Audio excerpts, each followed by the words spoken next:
Al levantar el día, cuando los primeros calores del verano han agostado los campos, en las ganaderías de la Baja Andalucía empiezan a celebrarse las faenas de herradero.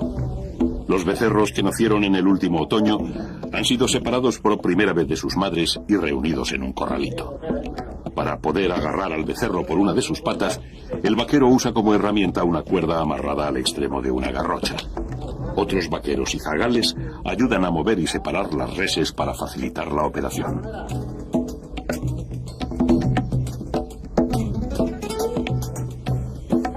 En medio del barullo se necesita bastante habilidad para acertar con el lazo en la pata del becerro, pero las manos expertas lo consiguen fácilmente.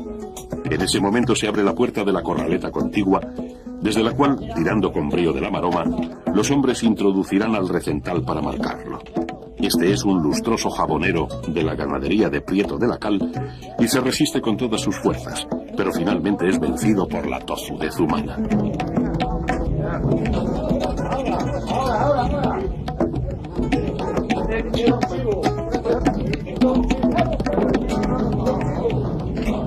Los hierros ya están candentes y en este caso es el propio ganadero el encargado de marcar a sus becerros.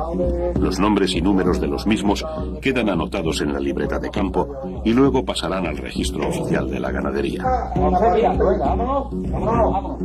Concluida la operación, los mozos liberan al becerro, que desfoga su rabia arremetiendo contra los que le sujetaron y retorna pronto al campo en busca de la compañía materna.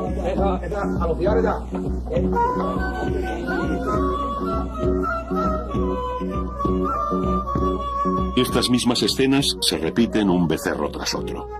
Así es el herradero realizado con el método tradicional. Mientras tanto, las vacas, que aún están solas, miran fijamente y al unísono hacia el lugar por donde esperan que salgan sus retoños.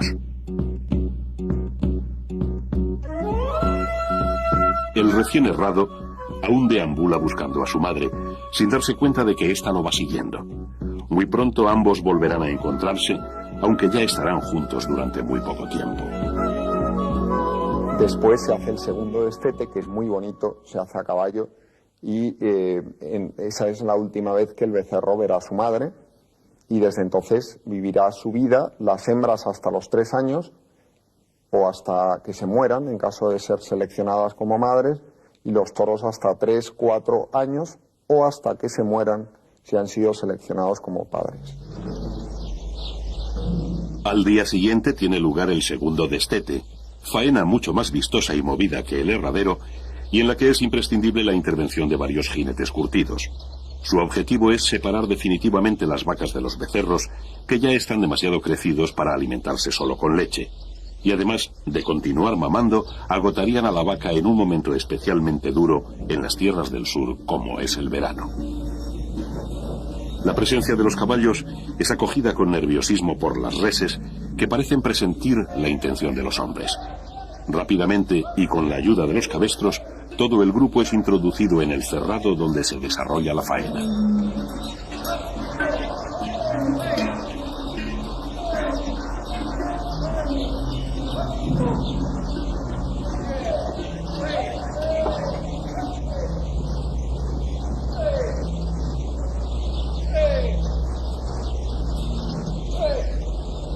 Los animales forman una piña.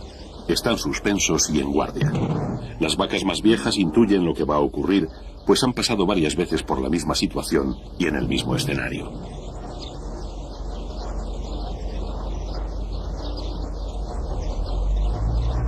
Los becerros se pegan instintivamente al costado de sus madres, pero de nuevo se hacen presentes los caballistas, quienes con quiebros precisos y galopes medidos cortan la alocada carrera de los becerros que van tras las vacas, logrando que éstas entren casi por sí mismas al cerrado vacío.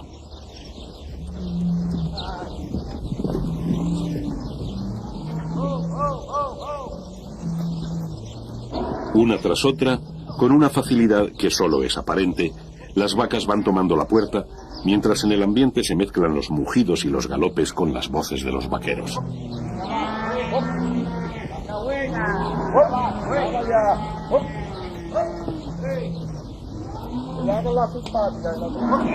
También hay vacas que se arrancan al caballo y becerros tercos en seguirlas que ponen a prueba los reflejos de los hombres.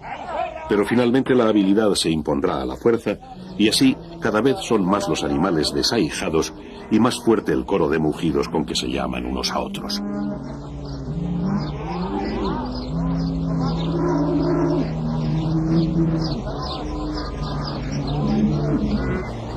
Los becerros remolonean tristes y cabizbajos, mientras las últimas vacas terminan por seguir el camino de las demás.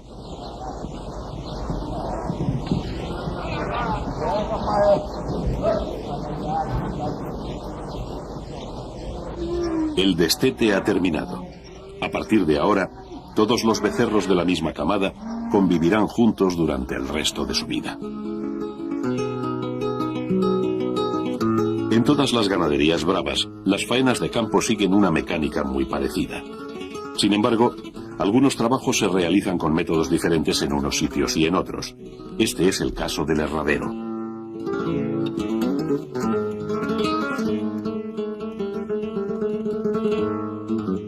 El cajón de herrar es un instrumento que se ha impuesto en la mayoría de las ganaderías, desplazando a los clásicos procedimientos manuales que hemos visto con anterioridad. Gracias a sus sencillos mecanismos, se gana en comodidad lo que se pierde en sabor y tradición. Cambiamos también de escenario y de estación, pasando al húmedo otoño de la Sierra Madrileña en la ganadería de Sotillo Gutiérrez. En este ambiente se agradece la cercanía de la lumbre, donde se ponen al rojo los hierros que van a tostar la piel de los becerros, ahora mojada y humeante de vaho.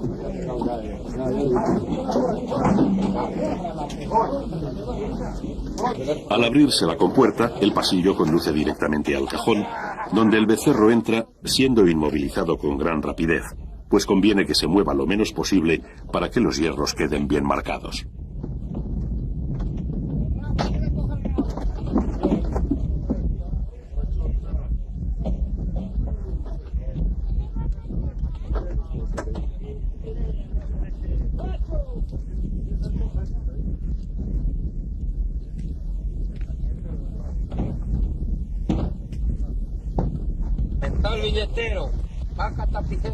Los veterinarios anotan los datos del becerro y de la vaca a la que pertenece, y a continuación el animal vuelve a la libertad de la dehesa, envuelta hoy entre brumas otoñales. Al término del herradero, uno de los vaqueros reparte una abundante ración de heno para que los becerros se repongan mejor de la congestión sufrida. En esta, como en otras ganaderías, no hay un segundo destete, sino que los becerros han sido apartados de las vacas antes de ser marcados y no volverán con ellas. El herradero representa algo más que la acción mecánica de marcar un becerro tras otro. Significa el bautizo de las reses y su ingreso oficial como nuevos miembros de la ganadería con identidad propia.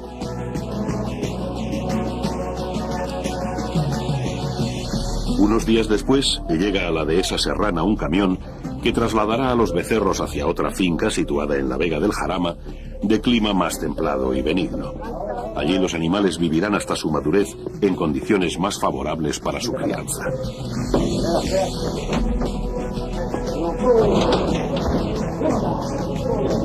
Estos traslados cortos entre fincas próximas constituyen una práctica habitual en las ganaderías bravas y tienen por objeto que el ganado aproveche los pastizales o las condiciones más idóneas de cada zona en distintas épocas del año. Antiguamente se hacían a pie y hoy el camión ha tomado el relevo a los bueyes y los caballos.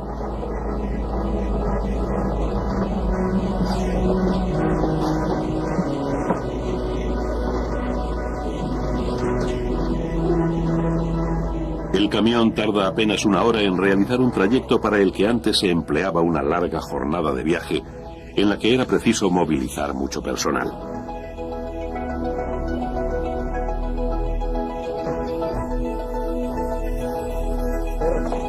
En cuanto el camión se detiene y se acopla a la manga de embarque, comienza de nuevo el abrir y cerrar de puertas, y los animales pasan de forma ya casi mecánica de un corral a otro.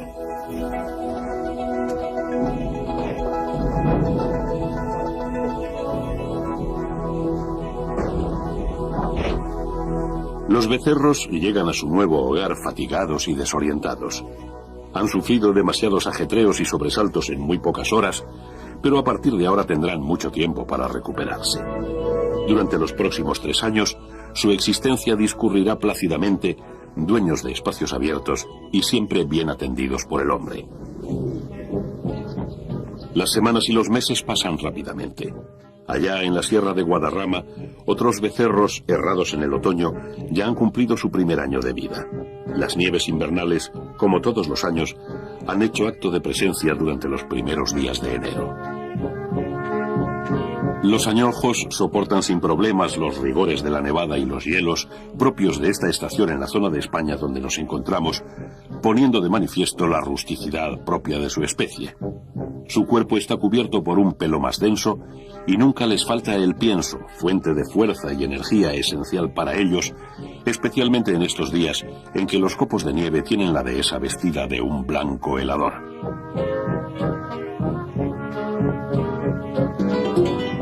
Viajamos ahora al templado invierno del sur, hasta tierras gaditanas de San José del Valle, donde radica la ganadería que dirige Alfonso Guardiola. Contemplamos diversas escenas del reparto de pienso a las camadas de novillos más jóvenes que siguen, como ordenados colegiales, la trayectoria del tractor mientras éste arroja su nutritivo regalo.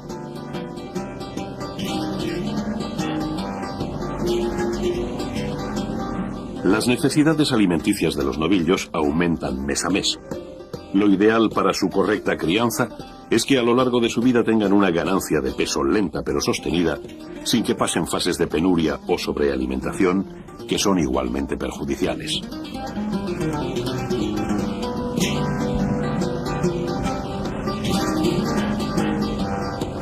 Dentro de la misma camada, algunos novillos son especialmente glotones.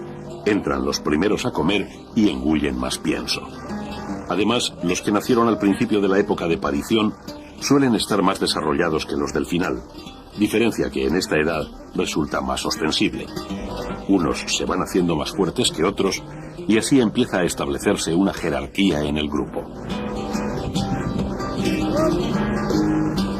Los vaqueros terminan de vaciar los sacos de pienso, al que muchas veces se añaden correctores vitamínicos para solventar posibles carencias de otras fuentes alimenticias que los novillos tengan a su disposición, sean henos o pastos naturales.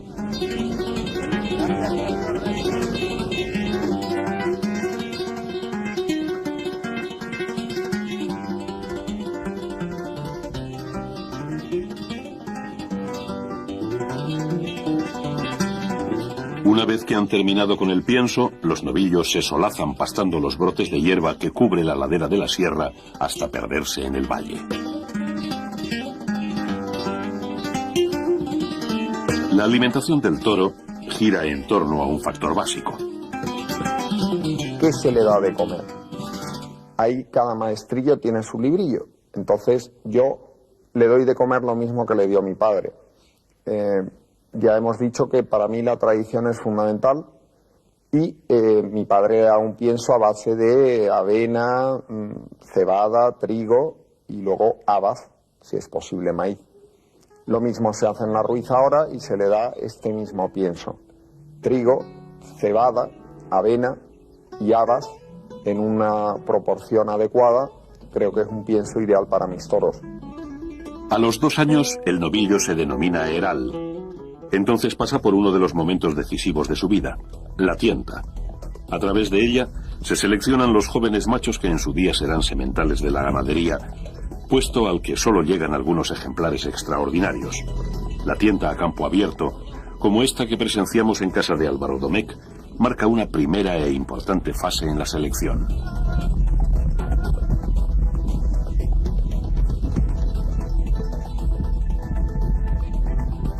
El proceso culmina con la llamada retienta o tienta en plaza, reservada solo a aquellos herales cuyo origen familiar, antecedentes y tipo morfológico sean impecables. La calidad de su pelea frente al picador y el torero es lo que determina el aprobado o el suspenso del novillo. Como todos los animales jóvenes, los novillos bravos pasan muchas horas del día jugando. Disfrutan revolcándose sobre la hierba para refrescarse el lomo, sobre todo cuando el sol empieza a picar en primavera. Desde los primeros momentos en que inician la vida en común con sus hermanos de camada, tienen entre ellos frecuentes disputas, si bien en principio estas pueden tener más de juego que de auténtico enfrentamiento. Pero ya empiezan a marcarse, a reconocer la fuerza y el temperamento de cada uno, y así poco a poco se establecerá un líder que se impone sobre los demás y que por lo general es el más fuerte.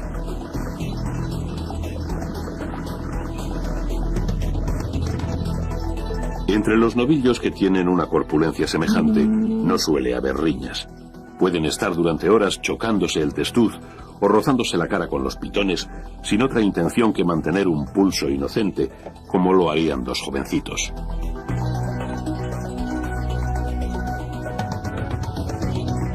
En términos generales, el toro bravo es un animal muy sociable y busca la compañía de sus congéneres casi de forma continua. Es normal que entre 3 o 4 novillos se establezca una relación especialmente cordial, como de amistad, y de esta manera se forman pequeños grupos que viven con relativa independencia del resto.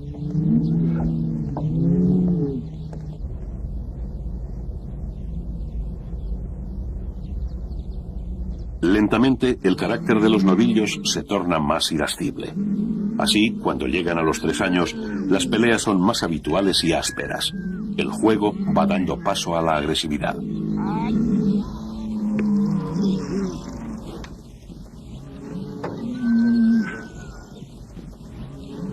Los novillos de 3 años se llaman utreros. A partir de la primavera se observa en ellos un apreciable desarrollo óseo y muscular, en algunos casos muy cercano al del toro adulto.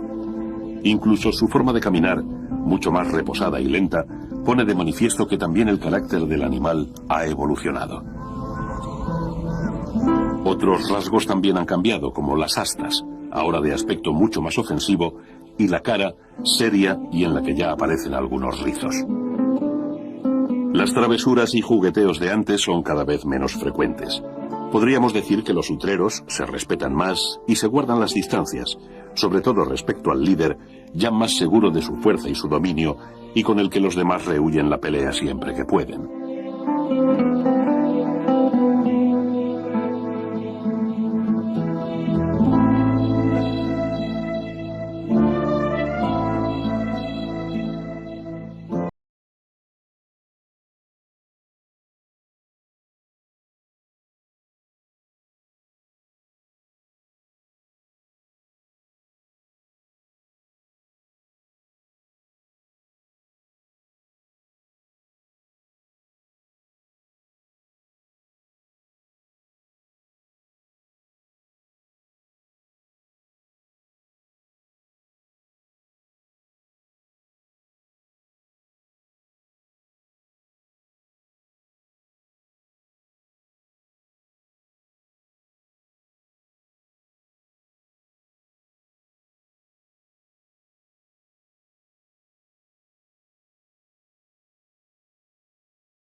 Un año más, en las tierras de Castilla, la nieve ha borrado los perfiles de la dehesa.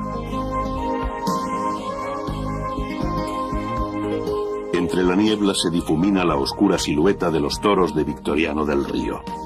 3 años de cuidados y esmerada crianza han transformado aquellos imberbes becerros que vimos aquí mismo en estos toros corpulentos que caminan solemnemente bajo el temporal.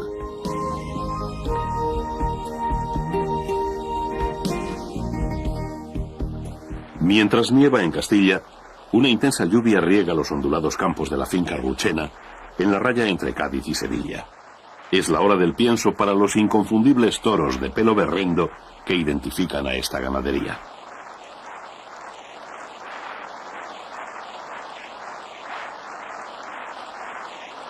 El mayoral se afana en reunirlos en torno a los comederos, donde ya tienen servido su almuerzo diario, que esta vez tomarán pasado por agua.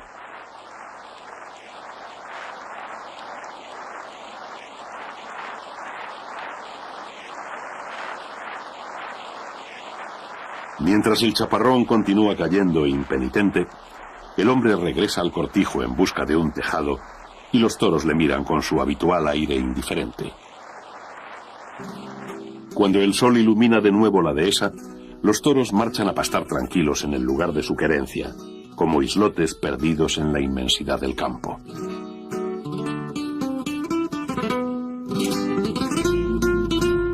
Se denomina querencia al sitio del cerrado favorito para los toros, donde tienden a reunirse, buscar cobijo, descansar o pastar. Durante las épocas del año en que hay hierba, esta constituye para los toros no solo una fuente de alimento, sino también un disfrute. Al toro le gusta la hierba más que nada, es su comida natural, e incluso hay teorías según las cuales el pasto influye en su carácter, dándole mayor fogosidad y bravura.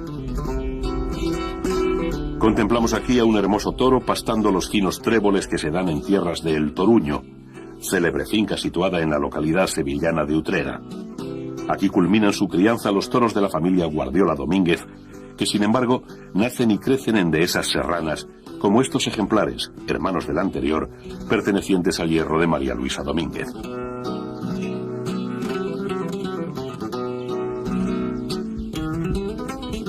Solo con el pasto natural, el toro no podría cubrir todas sus necesidades, ni alcanzar el elevado peso, muchas veces desmedido, que hoy se le pide.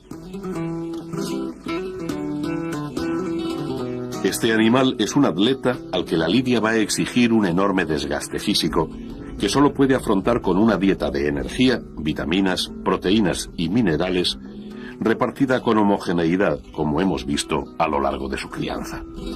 En esta última fase de la vida del toro, no se busca un engorde precipitado, sino el remate lógico a un proceso de crecimiento sostenido. Cuando alcanzan un peso cercano a la media tonelada, los toros pueden consumir a diario más de 10 kilos de alimento. En su menú se alternan 3 platos: el heno, la paja y el pienso, este último con mayor abundancia que los demás. En la mañana invernal del campo castellano, el tímido sol aún no ha podido deshacer la escarcha del suelo. Los toros pasaron la noche en el hondo de la majada al abrigo de los hielos, pero saben que es su hora de comer y se encaminan hacia el lugar acostumbrado donde les aguardan repletos los comederos.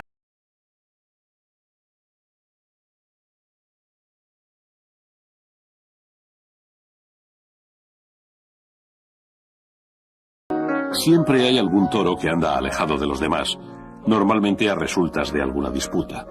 Andrés, mayoral de esta ganadería del conde de Mayalde, va en su busca para evitar que se habitúe a comer poco y se quede retrasado.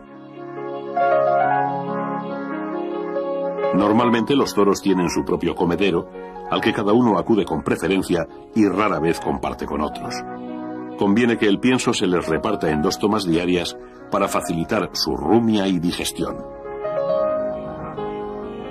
A menudo estas reuniones de la camada dan lugar a peleas.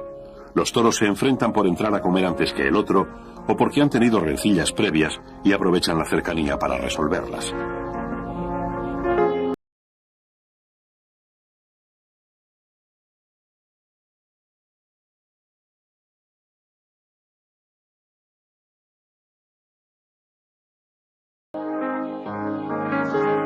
El toro bravo pasa muchas horas del día disfrutando de su actividad predilecta: no hacer nada. Tumbados en lo que los camperos andaluces llaman el echío, Los toros rumian con una placidez infinita, ajenos a cuanto les rodea. Tanta calma les lleva a abandonarse en brazos del sueño. Es el sesteo, una de las más habituales estampas en las dehesas de toros bravos. En estos ratos de calma, los toros casi siempre tienen la compañía inseparable de las garcillas bueyeras, aves amigas de los rumiantes, cuya piel mantienen limpia de molestos insectos. Pocos animales se atreven a acercarse demasiado al toro bravo. Sin embargo, hay algunos casos que llaman la atención por su rareza y hermosura.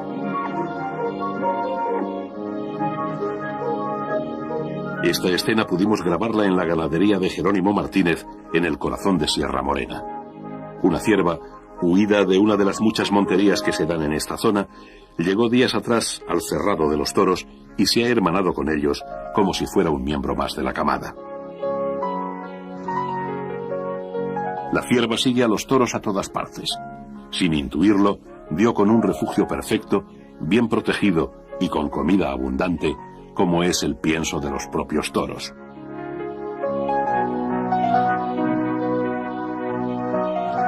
Los toros también se han acostumbrado a la frágil presencia de la cierva, que incluso se cobija detrás del poderoso cuerpo de sus amigos cuando presiente alguna amenaza.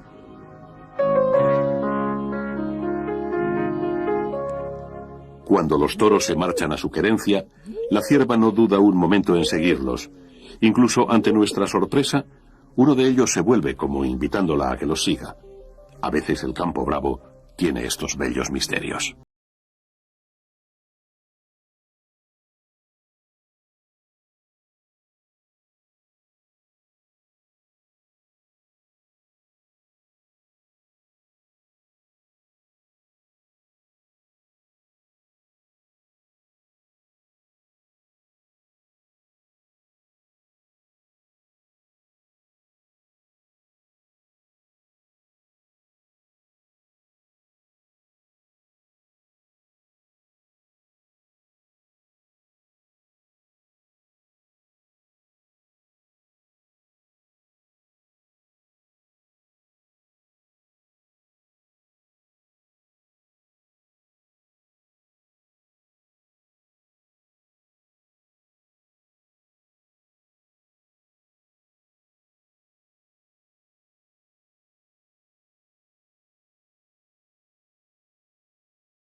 Que nos explica los fundamentos de la misma.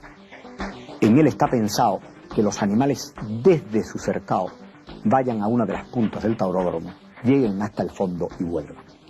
Y entonces graduamos la velocidad en que corren y la frecuencia con que corren. Es decir, empezamos corriéndolos una vez a la semana para llegar a un día sí y otro no. Y normalmente hemos visto que el toro no necesita un ejercicio violento, sino un ejercicio lento que lo muscule y le haga ensanchar su capacidad pulmonar. La longitud tiene casi 1400 metros y el perfil, bueno, esta es una finca de sierra donde el perfil pues era había barrancos y de todo. Yo cogí una serie de bulldozers y he hecho que haya unas ondulaciones suaves para que el toro pues suba y baje ondulaciones, pero de una forma que no se vaya a lastimar.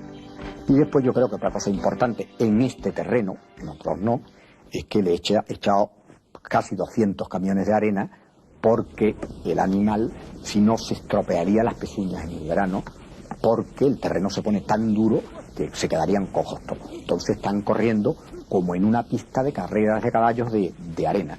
Claro, están corriendo en un suelo donde es un esfuerzo el correr.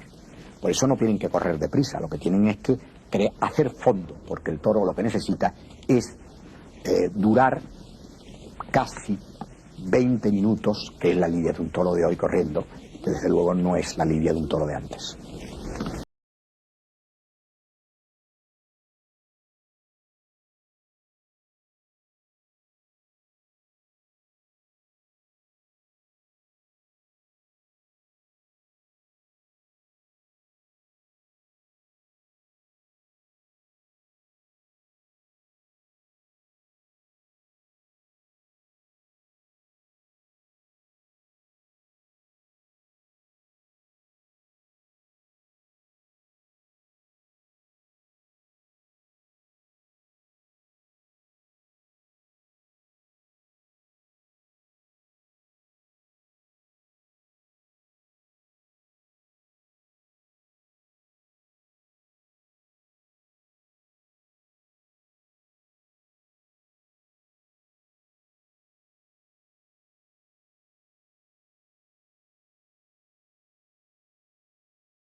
De los toros, con el acompasado movimiento de sus cabezas, cuyos pitones rasgan el viento de la dehesa, se nos ofrece como un espectáculo formidable. Tras esta sesión de duro ejercicio, los toros toman la fresca brisa en lo alto de la colina. Cuando nos aproximamos a ellos, los vemos como colosos, con la boca abierta por la fatiga, y escuchamos la entrecortada respiración que agita su pecho rítmicamente.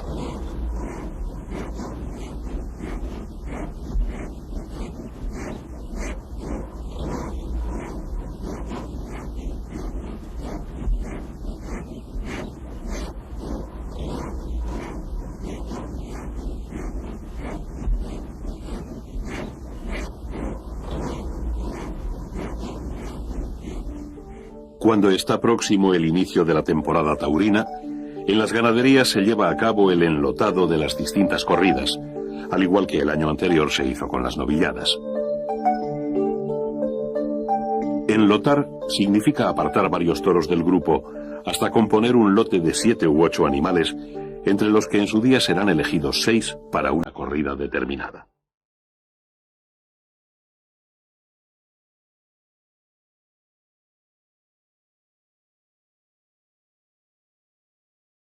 Al apartar el ganado bravo, lo natural es que éste se altere. El movimiento pone nervioso al toro y el único medio para calmarlo es la tranquilidad del jinete. Por eso es tan importante andar despacio entre los toros.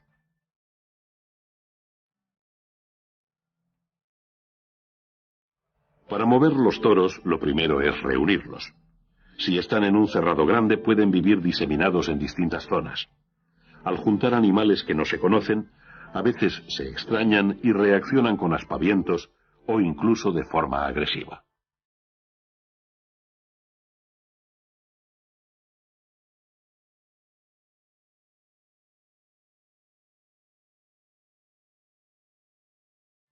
Una vez separadas las corridas que componen la camada, cada una de ellas ocupará un cerrado distinto, como vemos en esta imagen de la finca Partido de Resina. Un paseo por los cerrados nos permite observar las diferencias entre los toros de las distintas corridas. La conformación y longitud de las astas, la corpulencia y el tamaño de los animales varían comparando unos lotes y otros. Esto es lógico teniendo en cuenta que en todas las camadas hay toros más grandes y más chicos, más bonitos o menos proporcionados, y el ganadero los distribuye según la importancia de las plazas. La atención y vigilancia del ganado es una tarea cotidiana en el campo bravo, y especialmente con los toros adultos. Aquí vemos al mayoral de Osborne haciendo su repaso diario por los cerrados para comprobar uno a uno el estado de los toros. Su natural temperamento da lugar a frecuentes lesiones, heridas o daños en las astas, que casi siempre se presentan de forma inoportuna y es necesario remediar lo antes posible.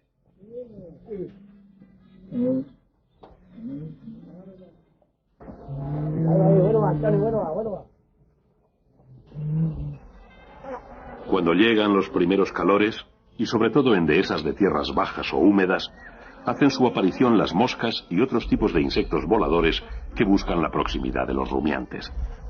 Sin ser un inconveniente que afecte en absoluto a su crianza o su sanidad, las moscas sí son una pesada molestia para los toros que con sus picaduras y revoloteos se ponen muy alterados.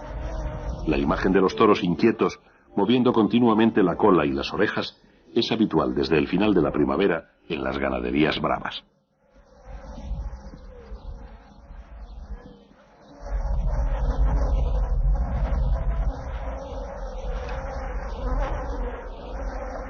No deja de ser paradójico que unos insignificantes insectos puedan alterar de esta manera el habitual carácter flemático de estos hermosos toros que ahora se arrancan y se revuelven con los nervios a flor de piel.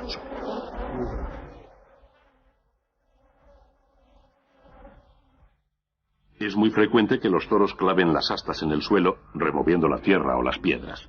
Como consecuencia de ello, los pitones se astillan o se ponen romos por causas naturales. Otra de las costumbres más habituales del ganado bravo es escarbar para echarse tierra fresca sobre el lomo. Debido a esto, en muchos cerrados existen agujeros o fosas donde los toros escarban, se revuelcan y clavan los pitones, actividades con las que parecen disfrutar.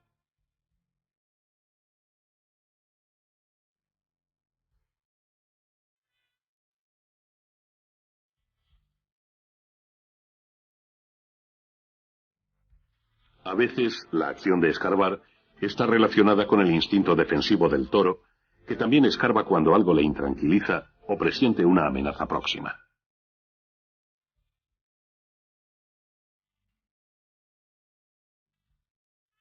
Muchas veces los toros dan en rascarse sobre el tronco de las encinas, donde se refriegan con empeño desde la cabeza hasta el tercio posterior.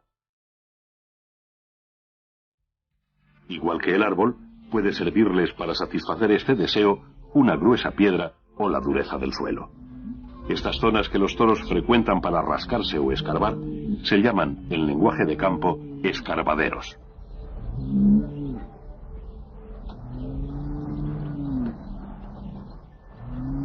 Si no con la frecuencia de los novillos, a los toros adultos también les gusta juguetear y acariciarse con los pitones. Estos roces expresan en muchos casos un impulso sexual reprimido, ya que los toros de camada no disfrutan de la compañía de las vacas en ningún momento de su vida.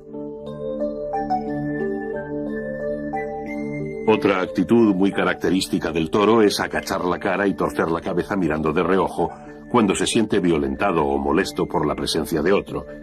Y es que los toros siempre guardan recelo del enemigo, igual que son cariñosos con sus amigos del cerrado.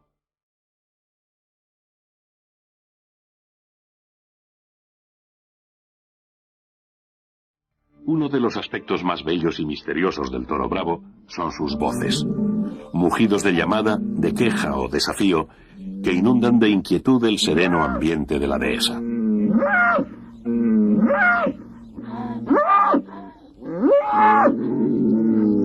El mugido fuerte y amenazador se llama bramido o piteo.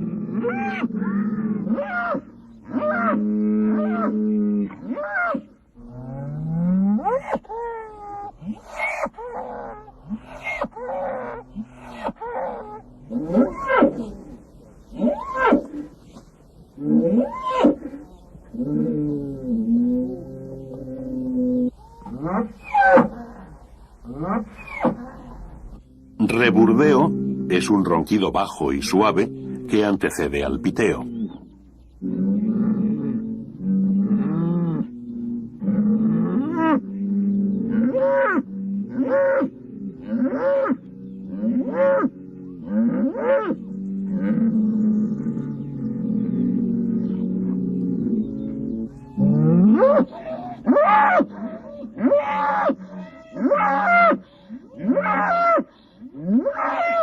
El reburdeo continuo presagia la pelea. Hay una calma tensa. Los toros dan vueltas inquietos y se suceden los bramidos. Pronto escuchamos el golpe seco de las astas en la primera arremetida.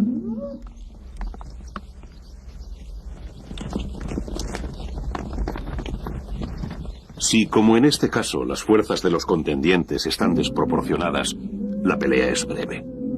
Pero cuando están igualadas, la lucha puede durar mucho más y entrar otros toros en la discordia.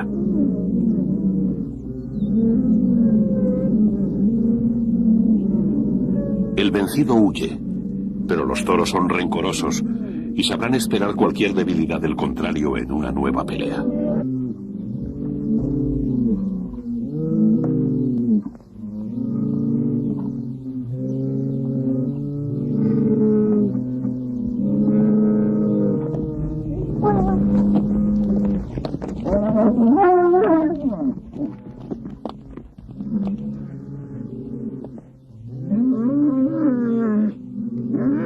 Las peleas en masa no son habituales, pero a veces se producen enfrentamientos múltiples cuando los toros se separan y se juntan de nuevo, o bien cuando llega al cerrado un toro que es desconocido para los demás.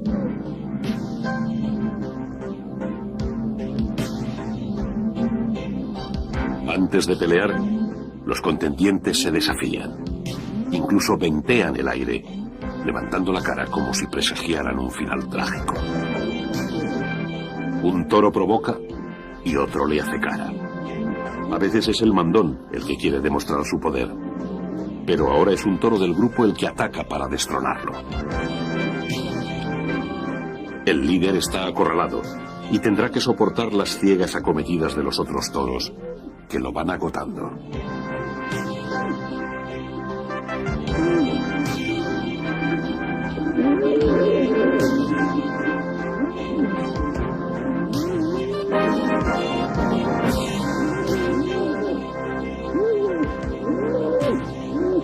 La lucha va a culminar.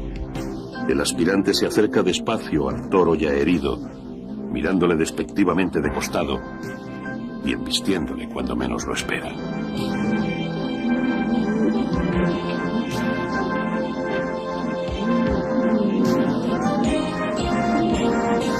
La voz del mayoral no puede evitar la terrible cornada y el viejo líder cae al suelo con el corazón atravesado. La camada ya tiene un nuevo monarca que reinará en la dehesa hasta que otro toro lo destrone.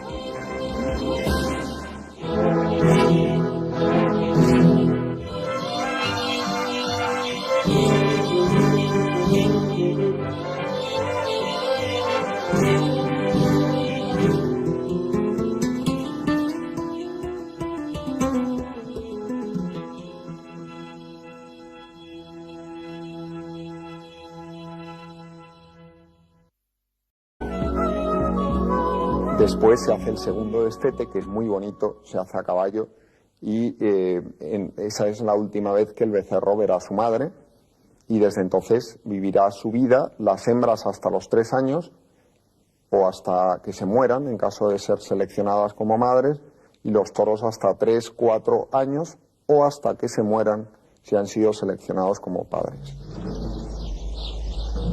Al día siguiente tiene lugar el segundo destete, faena mucho más vistosa y movida que el herradero, y en la que es imprescindible la intervención de varios jinetes curtidos. Su objetivo es separar definitivamente las vacas de los becerros, que ya están demasiado crecidos para alimentarse solo con leche. Y además de continuar mamando, agotarían a la vaca en un momento especialmente duro en las tierras del sur, como es el verano. La presencia de los caballos es acogida con nerviosismo por las reses, que parecen presentir la intención de los hombres. Rápidamente, y con la ayuda de los cabestros, todo el grupo es incandentes, y en este caso es el propio ganadero el encargado de marcar a sus becerros. Los nombres y números de los mismos quedan anotados en la libreta de campo y luego pasarán al registro oficial de la ganadería. Concluida la operación, los mozos liberan al becerro, que desfoga su rabia arremetiendo contra los que le sujetaron y retorna pronto al campo en busca de la compañía materna.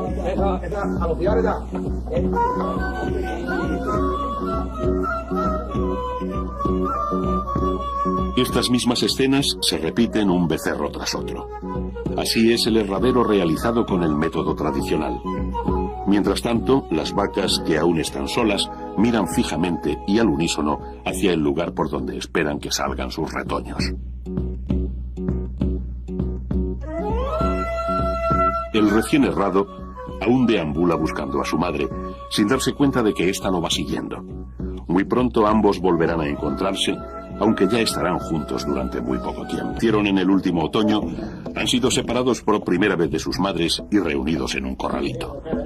Para poder agarrar al becerro por una de sus patas, el vaquero usa como herramienta una cuerda amarrada al extremo de una garrocha. Otros vaqueros y zagales ayudan a mover y separar las reses para facilitar la operación.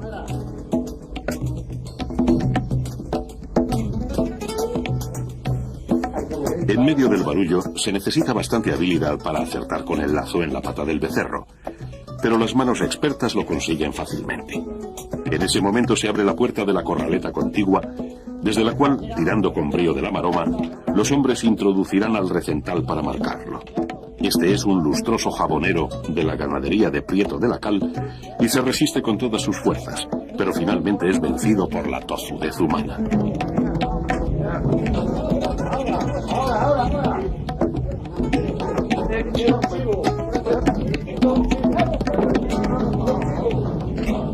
Los hierros ya están introducidos en el cerrado donde se desarrolla la faena.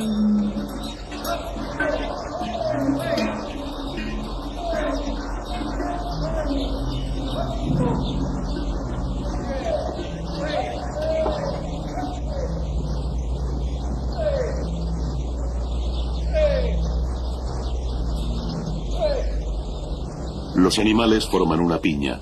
Están suspensos y en guardia. Las vacas más viejas intuyen lo que va a ocurrir, pues han pasado varias veces por la misma situación y en el mismo escenario.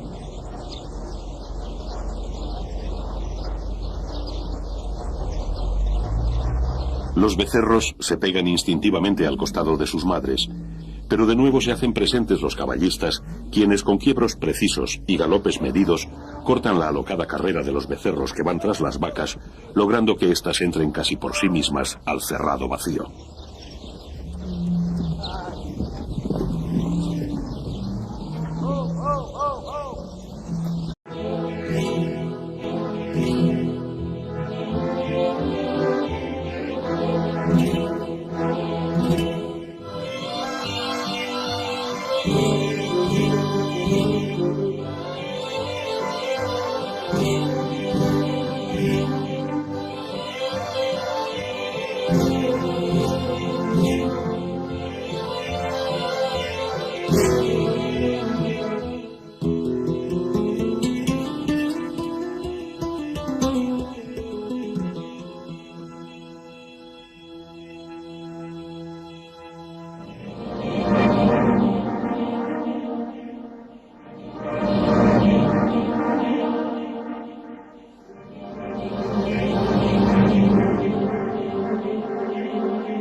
Al levantar el día, Cuando los primeros calores del verano han agostado los campos, en las ganaderías de la Baja Andalucía empiezan a celebrarse las faenas de herradero. Los becerros que